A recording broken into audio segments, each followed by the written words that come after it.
In this lesson, we will understand the chains component of LangChain. So these are sequence of operations or steps that combine multiple components. This is like passing the output of one component as the input to the next so that a structured workflow is formed.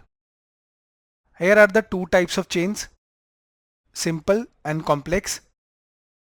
When each step is executed one after the other, it is called a simple chain. This is like a linear sequence.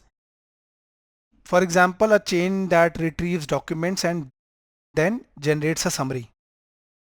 Then comes your complex chains. These are non-linear and can include branching, looping, or decision making. For example, a chain that retrieves documents, it also evaluates the relevance and generates an answer. Why chains are important? They provide a structured way to arrange complex workflows. Through this feature, you can easily build complex applications. They also enable modularity and reusability so that the developers can mix and match components for different use cases.